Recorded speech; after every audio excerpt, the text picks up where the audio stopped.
جب تمہارے پروردگار نے فرشتوں سے کہا کہ میں مٹی سے انسان بنانے والا ہوں، جب میں اس کو درست کر لوں اور اس میں اپنی روح پھونک دوں تو اس کے آگے سجدے میں گر پڑنا۔ سو تمام فرشتوں نے سجدہ کیا مگر ابلیس کہ وہ اکڑ بیٹھا اور کافروں میں ہو گیا۔ اللہ نے فرمایا کہ اے ابلیس، جس شخص کو میں نے اپنے ہاتھوں سے بنایا اس کے آگے سجدہ کرنے سے تجھے کس چیز نے منع کیا؟ کیا تو غرور میں آ گیا یا اونچے درجے والوں میں تھا؟ بولا کہ میں اس سے بہتر ہوں کہ تو نے مجھ کو آگ سے پیدا کیا اور اسے مٹی سے بنایا۔ فرمایا بس یہاں سے نکل جا، تو مردود ہے اور تجھ پر قیامت کے دن تک میری لعنت پڑتی رہے گی۔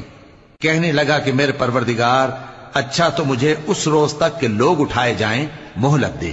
فرمایا کہ تجھ کو مہلت دی جاتی ہے اس روز تک جس کا وقت مقرر ہے۔ کہنے لگا کہ مجھے تیری عزت کی قسم، میں ان سب کو بہکاتا رہوں گا سوائے ان کے جو تیرے چنے ہوئے بندے ہیں۔ فرمایا ٹھیک ہے، اور میں ٹھیک ہی کہتا ہوں کہ میں تجھ سے اور جو ان میں سے تیری پیروی کریں گے سب سے جہنم کو بھر دوں گا۔